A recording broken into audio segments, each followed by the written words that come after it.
Okay, welcome. So this class is going to be really interactive. Okay, I want to really hear, like, it's important because last week we basically established that um even though good and evil, no one can really articulate it. No one really, even Wikipedia doesn't have a decent answer to what is good and what is evil. That we saw clearly that we all have this very real internal barometer as to what is good and what is evil, or who is good and who is evil. And it's kind of undeniable, and it's very global, and it's very objective. And the basically the definition that we're going with for good is selfless, and evil is selfish. As simple as that. People who are ultimately selfish, we call them evil. And people who are selfless, we call them good. You can plug that into all the people you know. Not that we should be judging anyone, but that's what I receive from my Rebbe, and it makes a lot of sense to me. So that was really the big hanacha. That was the big takeaway from last week. Then we went a drop further, and we said that a person who embodies the trait of good, a person who is good, a person who embodies the trait of goodness, we'd refer to that as being humble. And a person who embodies the trait of evil, of selfishness, we would call that arrogant. Then we said that humility, who is the paradigm figure of humility in the Torah, is Moshe Rabbeinu. And his famous statement was Ein Oid Milvadoi. There is only God. So we could say that the ultimate level of humility is encapsulated in that phrase, Ein Od Milvadoi. There is nothing other than Hashem. That's the ultimate level of humility. And Paro, who was his arch enemy, his statement was Ani v'afsi oid. I am, and there is nothing else other than me. So he could say that's the ultimate level of arrogance.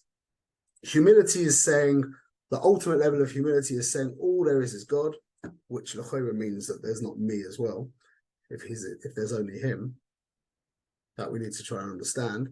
And then the ultimate level of arrogance is to say there's only me.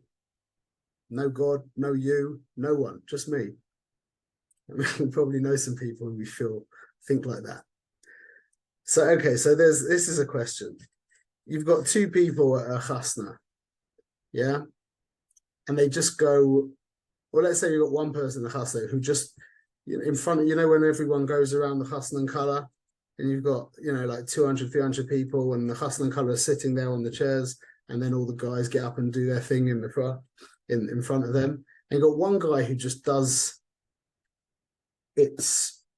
you're just sitting there looking at this guy thinking, I could never ever do that in a million years in front of 300 people. That is just I got no words. Yeah, you've seen the kind of thing, you know what I'm talking about? You can imagine at least, yeah? Is that coming from arrogance or humility? That guy's, he's ultimately something. Is he ultimately arrogant or ultimately humble? I think it depends on is he doing it for the mitzvah of Mesameach Chassan and Kala? What's the intention behind his dancing?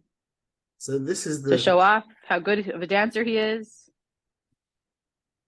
Or even he just feels like dancing right now. And the reason why he can do that in front of 300 people and you can't is because he doesn't really believe that they exist. You know what the technical term for that is, by the way, the psychological term for that kind of mentality? That's called a psychopath. No, really, that's really a psychopath doesn't have the ability to appreciate that another person exists. A narcissist is a person who believes everything is about him. So if you get those two traits mixed together, that's really dangerous. But either of those traits are dangerous anyway. But so it's interesting because this is a really important point, is that this guy can be dancing like a madman in front of 300 people. And it could be, let's just say it could be for one of two reasons. Number one, like we just said, he's this crazy psychopath who just felt like getting some energy out. And those 300 people aren't real to him. So you're looking around thinking, how can you do that in front of 300 people? He's looking around thinking, this is just like a bunch of toy soldiers. There's nothing, who's there to be embarrassed of? Or he could be thinking, Ein od milvadoi. There's a mitzvah here, Mesamech Hasan V'Kala. And he could be dancing in complete abandon for that. So we're saying, this is the trip. This is really a trip. Is that we're saying that ultimate humility and ultimate arrogance can look exactly the same on the outside. The same act, mamash. So a guy could be spanking his kids, yeah, with utter humility. That takes a real mitch. Or a guy could be learning Torah with his kids in a state of utter arrogance. It depends. Hopefully not. But what I'm trying to show you is that Paro and Moshe could actually be indistinguishable to us. So now let's ask another question, okay? Taking food to an old lady. There's an old almana who lives next door to you, a widow who lives next door, and you bring her some hot food for dinner. Good or bad?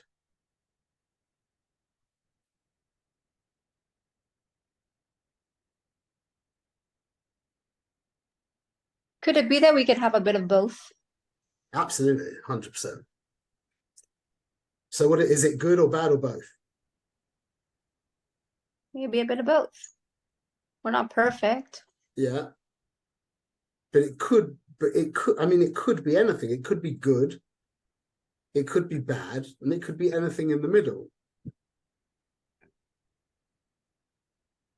So the act is good. This is what we're trying to work out, if that's the case. So it really depends, because we'll paint a few scenarios in a minute, but the guy could be bringing her food because he really feels that, he feels her matzav, and he wants to bring her some food, make her feel better.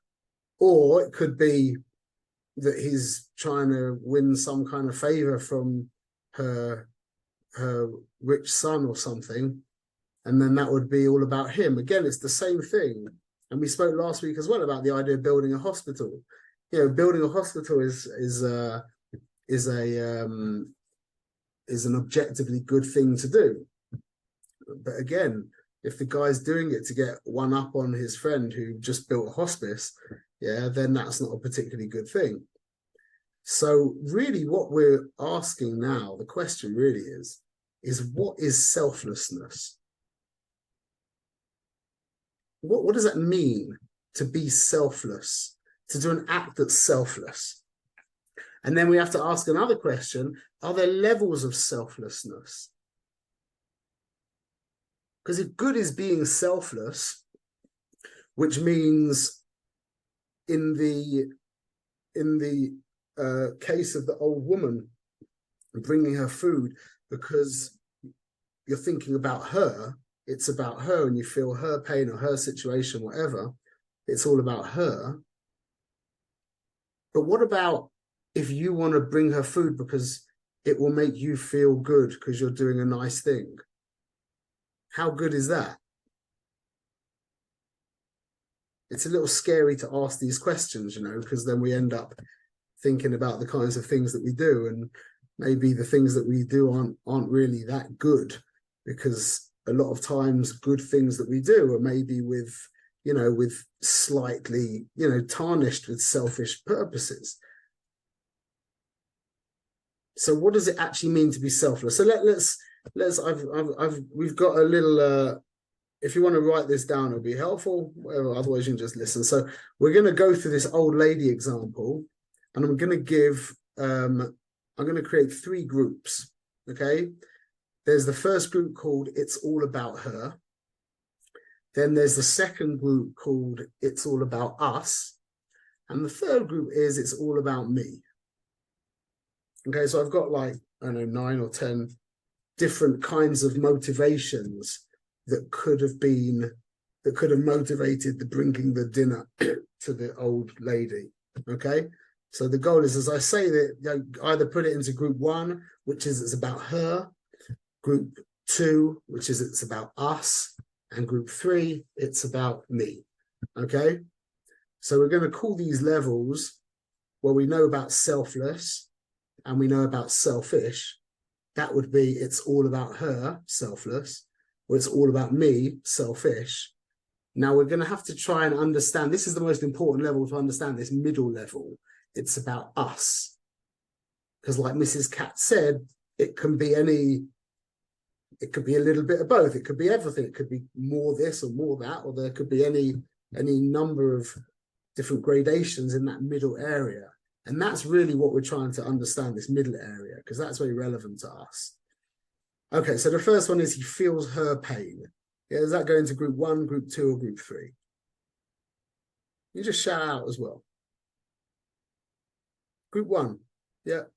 Okay. Now, the next option is he's doing it to spite his neighbor, because he knew his neighbor had planned on bringing her the food at 7 p.m. So he mamash up the Rhine and brought it there at 6:30 p.m. so that this other neighbor won't be able to give her the food or whatever. He'll feel stupid. That's obviously all about me. And then what about she will feel obligated in the future if he doesn't feel particularly well, she'll feel obligated to make him food. That's the motivating factor. Yep, I'd agree that's 2. What about if he says, if everybody acted like this, it would make the world a better place for me?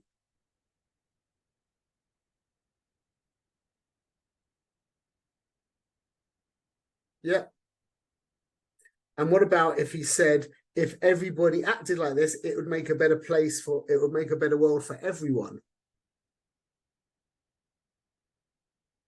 I would say 1, maybe you could say 2. Okay.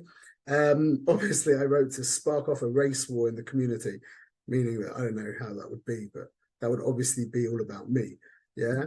What about he wants to make, he will feel like a good person when he does this act. That'll make him feel good. He'll feel accomplished. He'll feel good. I would say 2. And what about his father likes him to do things like this and he's desperate to win his father's approval? Yeah, it's about, I would say 2. It's about me and about you. To get his foot in the door with the lady's son who owns some large company that will get him some kind of employment benefit. And God wants him to do it. And it's the right thing to do.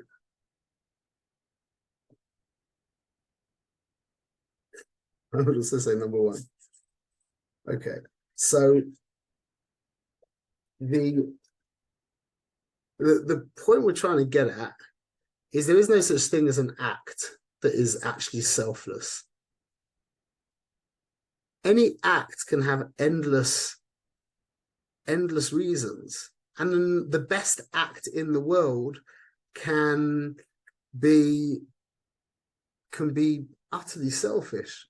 Like in that scenario, we had the same thing, the same exact act, a guy bringing food to an old woman. And we could see that. I just sat there for a few minutes and I was able to pull out, 10 different motivations that went from really pure evil to total selflessness. And that can be the same with any act. There's endless reasons for any single act. So now it comes out that an act is just an act, yeah? The selflessness or selfishness is the human element within the act. Everyone's with me at this point? So now, this is the question.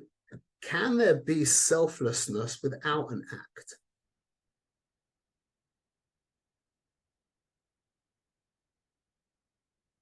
If we said that the act is neither here nor there, and any act could be selfless or selfish, meaning that it's about you, it's about your kavana, it's about your inner experience, could you have selflessness without an act? Like, for example, could you be selfless if you're alone? Could you be selfless if you're sitting, if your husband, someone's in a prison in solitary confinement, stuck in a white room? Or another option is a person is in bed, incapacitated, he can't do anything, she can't do anything. Can that person be selfless? If they're not doing anything, then I don't think so. If you're just sitting, you're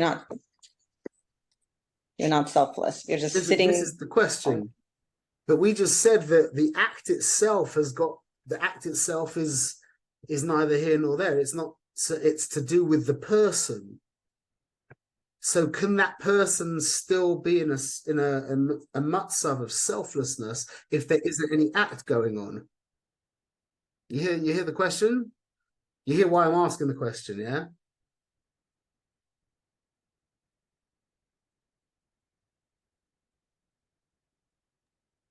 Maybe when like a person is in complete connectedness and consciousness, like conscious awareness of Hashem, can that be selflessness?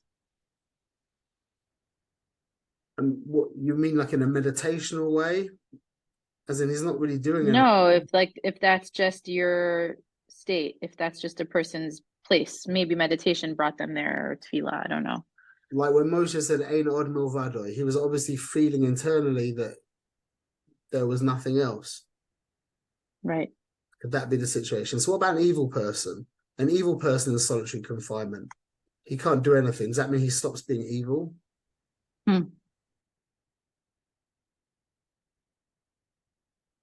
You lock him up. You put handcuffs on him and he sits there. He can't be evil anymore. So let's ask another question now. So we're not sure about this right now. This is a little bit like, I'm not so sure about this. But we know that we can be selfless with a person. I can bring that lady food selflessly. It's all about her. I'm not thinking about me. She needs some food. I got some food. Here you go, lady. And that's selfless. Yeah. And we saw that it could be selfish. What about, could you have a selfless experience with a tree?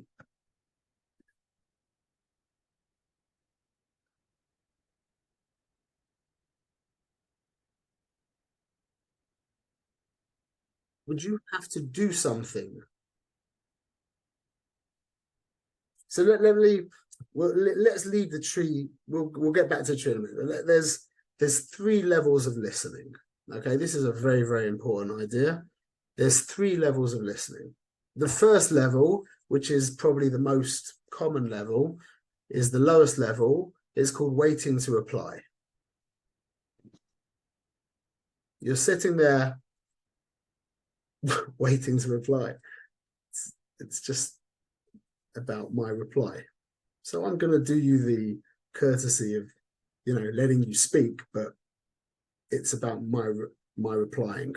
Not too much listening going on there. Then there's a level of listening that I call evaluating. It's an interesting idea. Yeah, when you're listening to somebody, now you are analyzing what they're saying.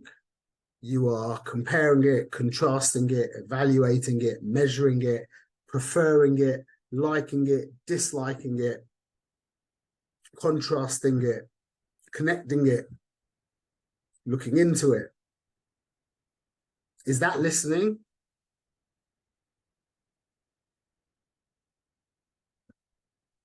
So that's actually, this is the middle area that we need to be talking about. That isn't listening. Or it's more listening than the first person, because the first person wasn't listening at all. He was just waiting for you to stop talking so he can say his thing. But when a person is analyzing, and this is quite a difficult thing to go beyond. When someone's talking and they're analyzing, like I'm talking to a bunch of women here, so you know what this feels like when you have your husband and you're trying to tell him something and he's trying to solve it for you in real time, and you're like, just stop. I've been married long enough to know how it goes. Yeah, you're just like, please, I just want you to listen. Yeah, but they're analyzing and evaluating and working it out and measure. You know really what they're experiencing. That person who's analyzing what you're saying, what's he really experiencing?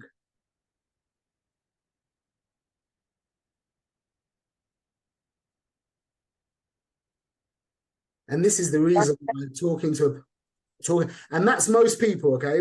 That's most people. And this is the reason why the reason why is that it's frustrating when someone's doing that. Is why. What are they experiencing?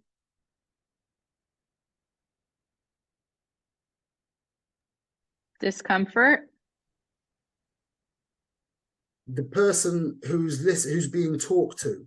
There's you talking, and then there's the person who's listening, but he or she is analyzing and comparing, contrasting, evaluating. What is the person who's listening actually experiencing? Are they experiencing you? No. You know what they're really experiencing? They're experiencing their own thoughts. You are generating thoughts for them, but the actual experience that they're having is an experience of their own thoughts. That can be to varying degrees. You with me? So the person talking ends up feeling like, shut up. I need to give myself to you. And you're there just having your own, it's like you might as well just be playing on your telephone. You're involved in yourself. I want you to hear me. I don't want you to hear your thoughts about me. It's very stifling. That's what we're looking for. We're desperate for this third kind of listening. The third kind of listening is just being still. Just being open. With Just letting vent. Huh? Just letting the other person vent. But more, yeah, but more than that is that you are experiencing an inner silence. It's very vulnerable. You have to be very courageous to listen like this, because they overwhelm you. You're allowing their words, which is really them, we'll talk about that another time, but you're allowing them to completely overwhelm your inner world. It's not about me thinking about what you're saying. There's just you. There is no me. If somebody listens to you like that for about 15 seconds, everything gets fixed. Everything. And vice versa. If you're able to listen to somebody like that for 15 seconds, everything gets fixed. Everyone's with me? See, if I was talking to a bunch of guys, people would be like, a woman like, So now let's plug this into the tree. Those are the three levels of listening. Okay, I'm waiting for you to shut up so I can say I can give my 2 cents. Number one. Number two, I'm analyzing and comparing and contrasting and preferring and disliking and loving and v'chulei, what you're saying. And number three, I'm just still. Still.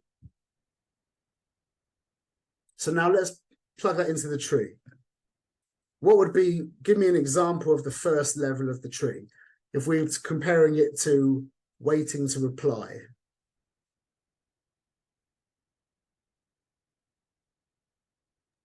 Waiting for the fruit to ripen.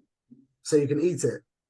Yeah. Something like that. Or you're thinking like, I could make a nice canoe out of you, or I could use you to make a bonfire. It's got nothing to do with you. It's all about me. Or I'm just gonna wait. I'm gonna cut you down so I can walk through you. The same idea, yeah. It's just about me. But then this is an interesting idea. What's the second level? And this is really how we relate to the world nearly always. It's quite scary. What's the second level? This evaluative level. You know, you can summarize it. I can summarize it in a little story that I had. When I was like 19, I went to India, and I went to the Himalayas, yeah. And in the Himalayas, you've got these birds of prey, like eagles, that like they land next to you. They're like as big as a small child, literally. They're huge, like these magnificent animals, like 5-6 feet wide or bigger, just circling around. And I turned around to one of the boys there, little kids. I was like, "What's the name? What's the name of that bird?" And he went, "Oh, that's an eagle." It's like, wow, you know. And then I've got in my mind, you know, there's falcons and hawks and vultures and all. I got all these, you know. I'm a sophisticated Westerner, yeah, so I know all these different names for these birds of prey. And then I point to a completely different thing. It was a completely different color, different size, different shape. And I'm like, "What's that? What's that called?" He's like, "That's an eagle." I was like, "That's interesting." And I asked him a couple, and I realized that after like 4 birds, they were just all eagles to him. There was a bird of prey, no matter what color, size, shape, whatever, that's called an eagle. Finished. So one of the things, if you show, I've got these pictures in my lounge that you see behind me. That see that picture up there? Yeah, I make these pictures. There's a picture of a forest with a little guy governing. What do you think is like the most common question when someone sees a picture like that in your house? What do you think the first question they ask you is? Where is that? Who is that? Where Is it real? Where is that? You know what they're trying to do? They're trying to like fit it into their reality. When you ask the name of something, or when you try and label something, what you're really trying to do is file it away in context of you. Ah, that's an eagle, good. Okay, and that's a falcon, good. And that's a vulture, good. Now what I'm doing is I'm putting everything into context of me. You with me? So that's what we do when we look at a tree. Most of us, most of the time, we look at a tree and we start thinking like, well, that's nice. I like that. Well, I wonder what kind of tree that is. Well, I wonder how this tree would compare to other trees. I'm analyzing. Now, this is what's called, there's the LP biology, there's what's called the DMN, yeah, the default mode network. Basically, what that is it's exactly what we've been talking about. It's a neural network that is what imprints your thoughts on anything. So if you give, this is a good, excuse the example, but they've done all these tests now with psychedelic drugs, yeah, and psychedelic drugs, especially psilocybin, which is the drug, the active ingredient in magic mushrooms, yeah, psilocybin has got a very strong ability to deactivate the DMN. So what the initial thought would think when somebody's taking drugs like this and they start experiencing, if you ever look at somebody who's on psychedelic drugs, they will be able to pick up like a Hadpami paper cup and marvel at it, just marvel, or pick up a leaf and marvel. I don't know if anybody knows of these experiences, yeah, but you can marvel at a leaf for hours on these drugs. So what people originally thought is that these drugs are somehow speeding up your brain and you're having all these, but not at all. What's actually happening is these drugs stop the blood flow to what's called the DMN, this default mode network. And what that does is that stops your thinking. Because usually when you look at a leaf, what your mind is doing is playing leaf movies that you've been watching for the past 30, 40 years onto this leaf, and you're not wowed by this leaf. Like the first time you go to the Grand Canyon, yeah? You're like, wow. Yeah, the next time you'll, still wow. What about the people who live by the Grand Canyon? Why don't they go wow anymore? What happened? So you say they got used to it. What does that mean they got used to it? What happens is it means that once you've seen the Grand Canyon so many times, the next time you're looking at the Grand Canyon is you're not really looking at the Grand Canyon. You're looking at your thoughts to do with the Grand Canyon. And that's not particularly impressive. That's like the difference between looking at the Grand Canyon on your telephone and actually being there. That's really what's happening in your mind. So a person who's looking at a tree and who's evaluating and judging and v'chule, really what they're doing is their mind is playing these movies onto this tree, and that's why they're not wowed. And that can actually happen to a person's entire life. And that takes the whole wow of life away. When a person is looking at the world through these conceptual thoughts, it's like it's like when you go to the Koisel, yeah? You go to the Koisel, you'll see a lot of people watching it on their telephone. And I'm standing there like I don't understand. You're here. Look at it with your eyes. And they're like, all they're doing is like on their phone watching it. It's like you might as well just be at home, save yourself the airfare and all the balagan and the money and that's what life becomes like. When a person's thinking has become so intense, like most of our thinking has, that's why life loses its wonder. That's the word, wonder. Just like a guy on psychedelics or a girl on psychedelics looks at this leaf, or a young child. A child can look at a leaf in wonder. Yeah. It's the same inyan. The wonder of life goes out because we're not really seeing the other. As we're able to slow down our thinking and stop getting, so to speak, overwhelmed by our own thinking, then we can start experiencing the other.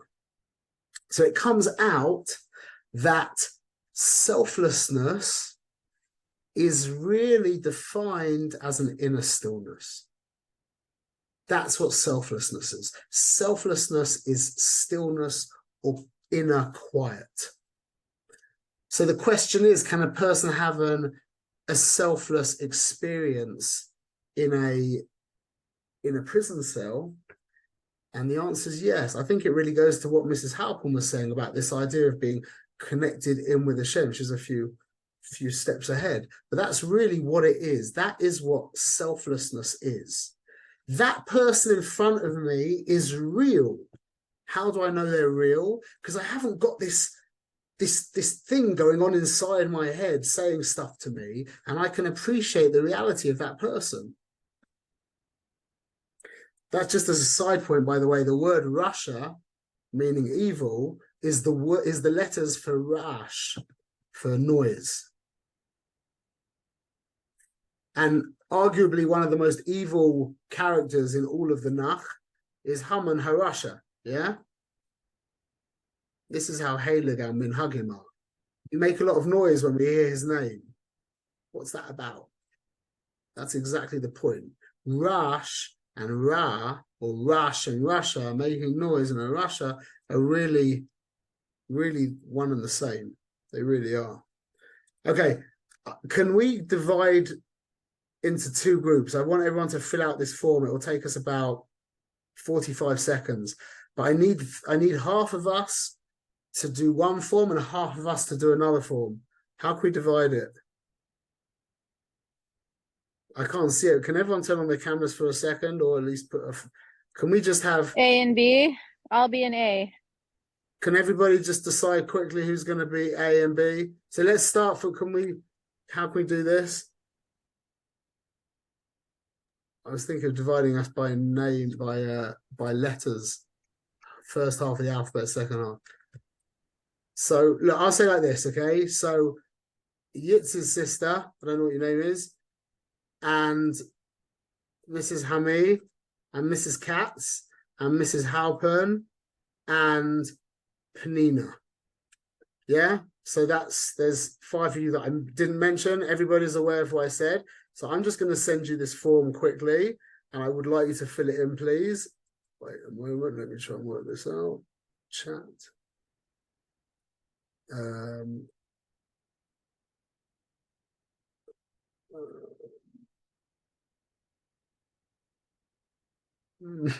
would you send a message? That's not right, is it?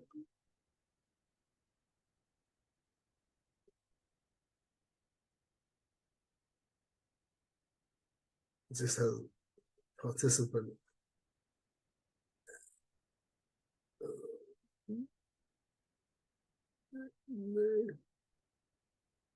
Sorry, ladies, let me just try and work this out.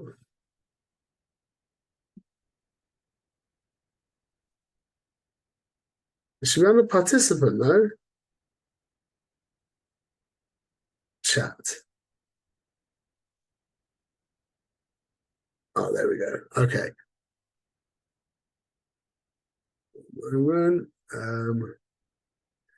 Okay, so the ladies who I just said, yeah. Can you please fill this in? It should literally take you about 45 seconds. Do not think into it too much. Okay. And ladies, the ones who I didn't, the ones who I didn't mention, can you please fill this form in? Again, it should take you 45 seconds. Just do it quick. Just what comes to you immediately. Just please do it as quickly as you can.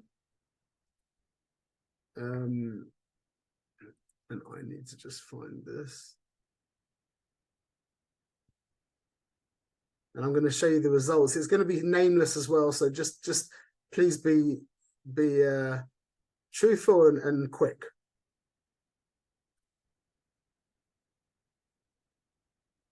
Is everyone done?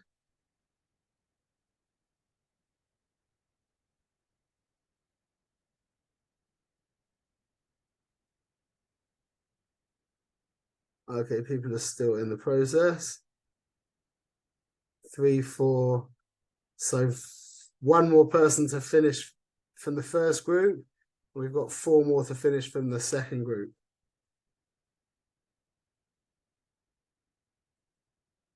Is everyone done?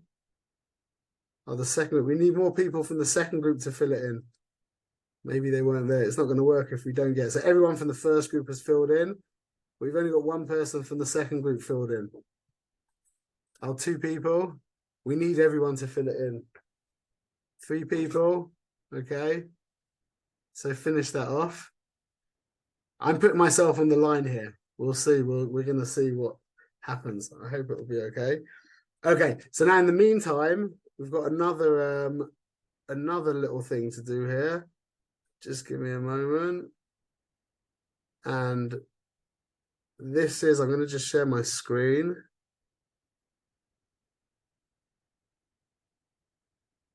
And I want everybody here. So can everybody just very quickly look at this? One second, I want to look at, let's look at this car first. Sorry. Can everyone just look at this car? And can everybody just in the chat out of 10, very quickly, just give me a rating, what you feel about this car? Just send it as a chat quickly.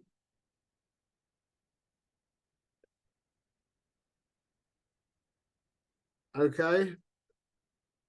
5, 6. Okay, now let's just quickly, let's look at this car. And again, just quickly in the chat, just put what you think of this car out of 10.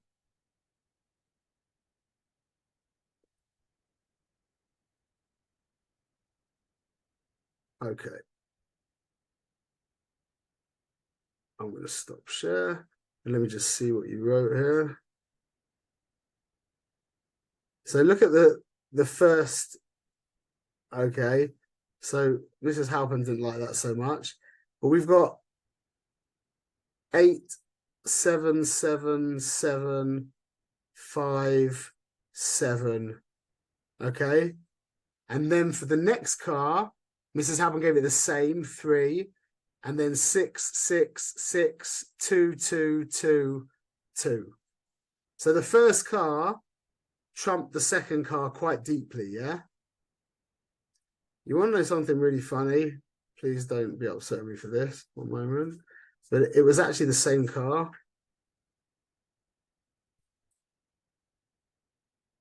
I just photoshopped a Ferrari badge on it, but it's actually the exact same car. I think the lighting also in the first one is a little nicer, so it gives it, and it has the green in there, so I think that kind of skewed it.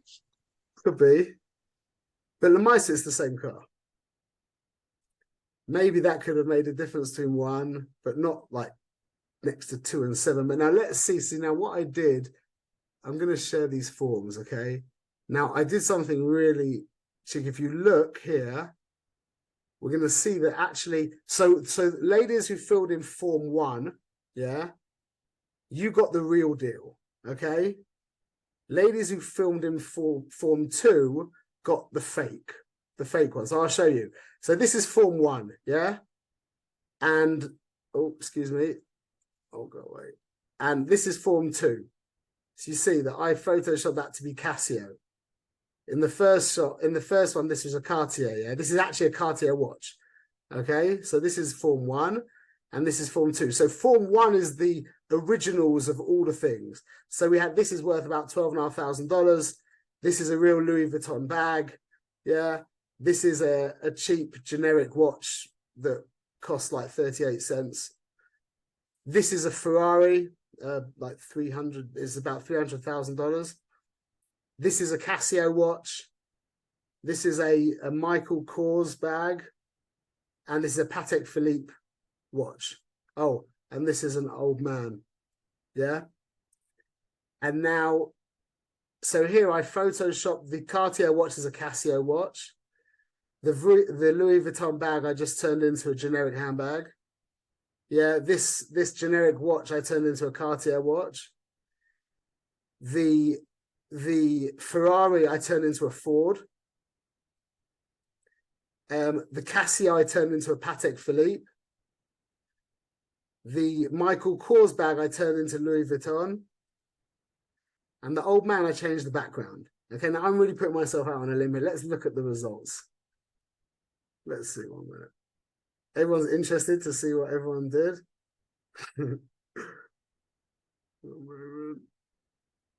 Okay, so the first, let's see if I can do this side by side. Oh, go away. 1 moment. What's that? 2. Yes. Can everyone see my screen, the side by side? No, You can't see there's 2 sides? just one side. Oh, you can. I don't know if it's just me. Oh, maybe so. Wait 1 minute. Maybe I can share my screen. Oh, there you go. That will be it, I think. Now can you see 2 sides? Yes. Okay. So really, this needs to be done with more people, but let's see anyway. So remember, the first form 1 is the real one, and form 2 is the fake one, yeah. It doesn't. This is so. This was. Let's just have a look. This is the Cartier watch, and this was what people thought of it as a. Oh, well, I need to remember. I need to see this from a different side. This was the Cartier watch. I'm going to forget this, aren't I? So I need to see. Oh, I need another screen. 1 moment. Let me see if I can do this.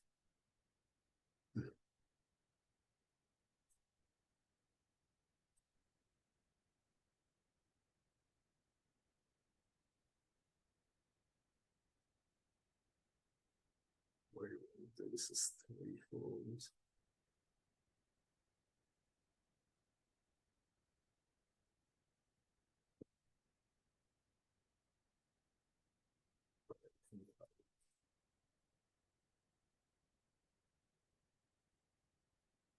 Okay, so the first one is the Cartier watch, which is on.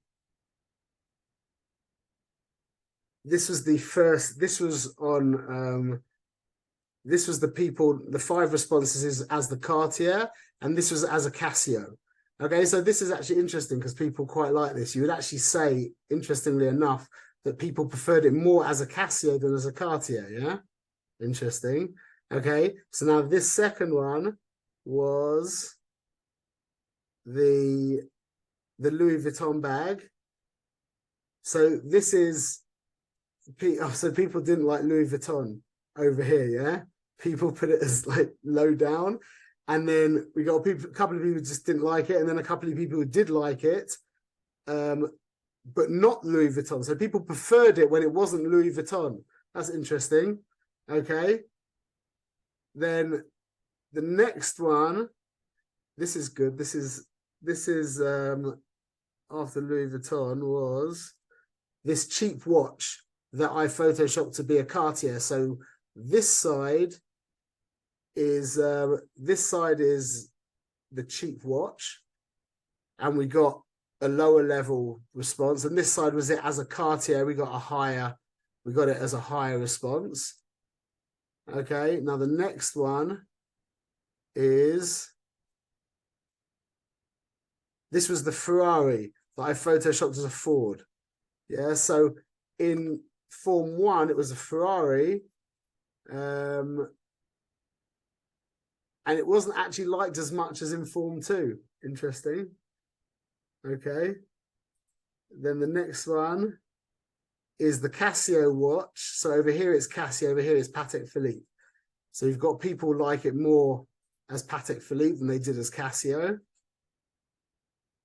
And then this next one is the Michael Kors bag.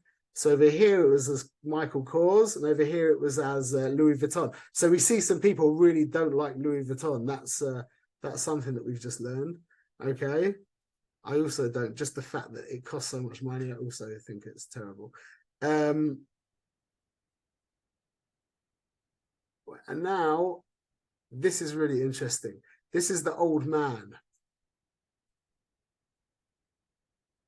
This is the old man thing. So with the blue background, with the circles in the background, we had people, it basically stays similar. Okay, so I'm gonna jump out of this a minute. Stop screen share. What I'm trying to show you here is that we'll just finish off by quoting something very interesting about oh, 1 minute, we'll just do another screen share. No.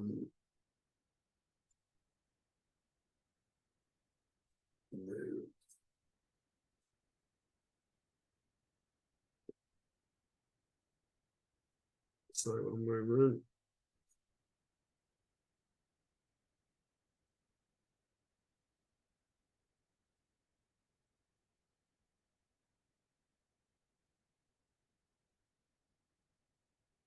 Okay.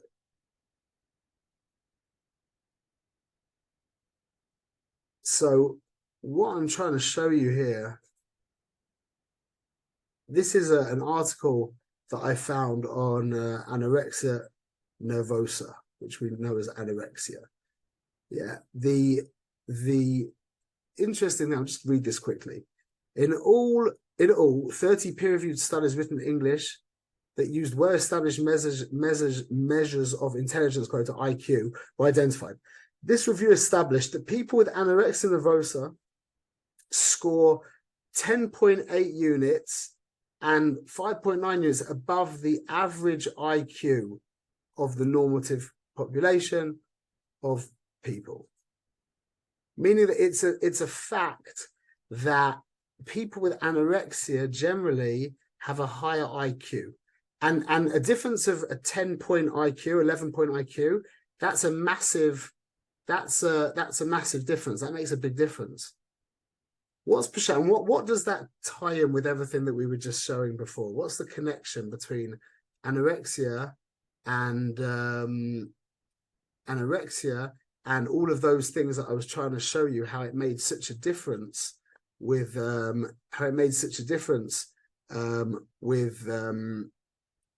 with the different tags and labels on each of these different products. It's like this. That first thing when we saw with the Ferrari, yeah, that I photoshopped the Ferrari to look like the Honda to look like the Ferrari, and people preferred the Ferrari more. Why was that? The reason why that was because when you see the Ferrari badge, that generates thoughts. You feel different thoughts and you have different feelings when you see the Ferrari badge and when you see the Honda badge. That means that when you're looking at the same car and you're seeing the Ferrari badge, you're actually seeing a different car than when you're seeing the same car with a Honda badge. Not that the car changed, that you changed. And that's the reason why the IQ usually of girls with anorexia on average is higher. Why? Because I'm not going to get into this much, but the main thing of anorexia is that the girl thinks she's fat, even when everybody objectively knows that she is the opposite of fat. She still sees herself as fat. What's that got to do with the higher IQ? What's the connection?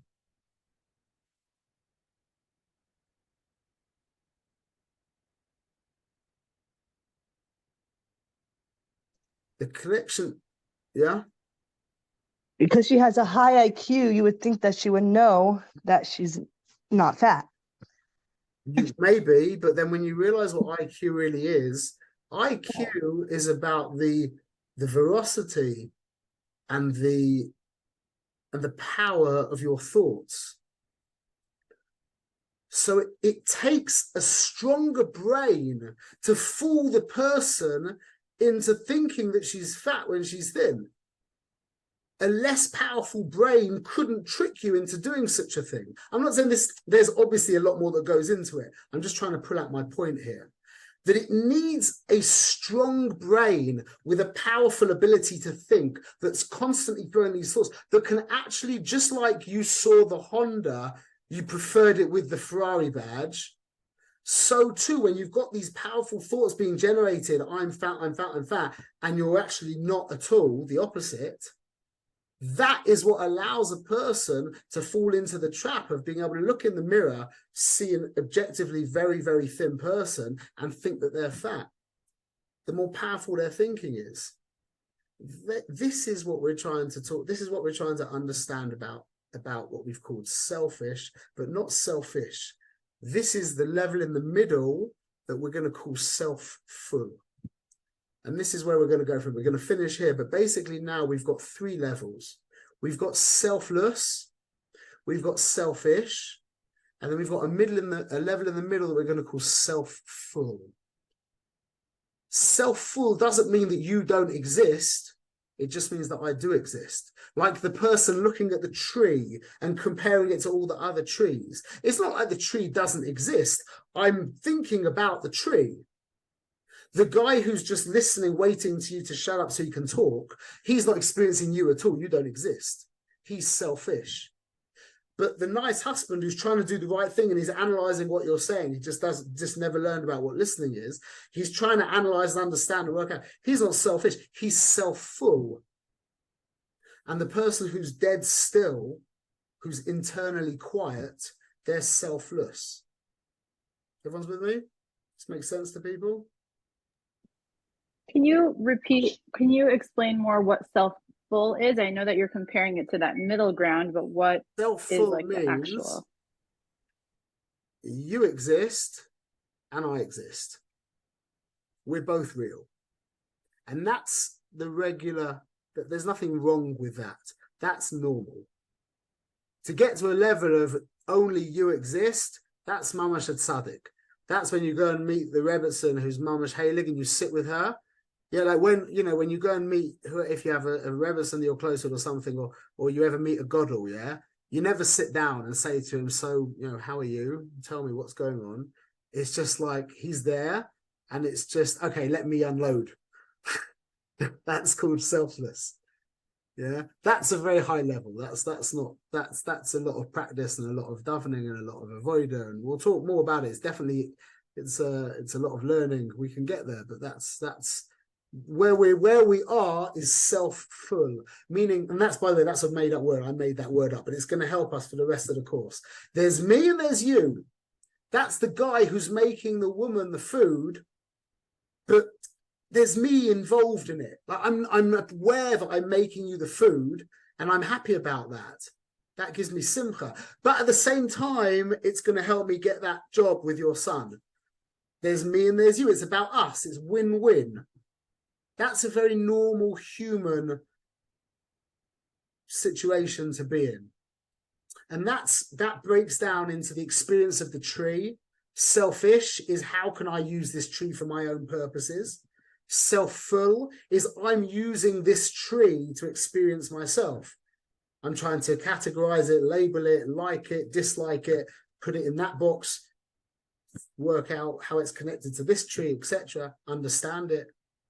And then there's selfless, which is, I'm just silent. And if you ever get to that space, and we're not, you know, we cycle through these realities. If you ever get to that place of inner silence, this world becomes magical and wondrous. That's the word. This world becomes wondrous. If you can manage somehow, we're going to talk about how to do this. This is what we're going to talk about.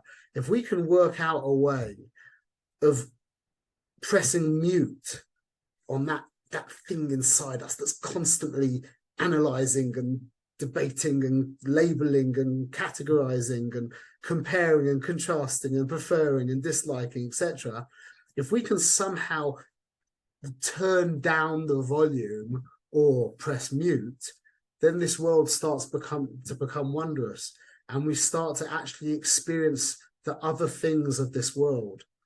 That's very, very Halic. That's really what we call Halic. That's what holy means. Holy means is I become transparent and I become available to the other. And the other becomes real to me, and the other's majestic and wondrous, and in the words of my father-in-law, marvelous. The other's always amazing. Okay. To be continued, as well to show. Any questions? No? Okay. Share good. Thank you so much. My pleasure. Thank Cultive.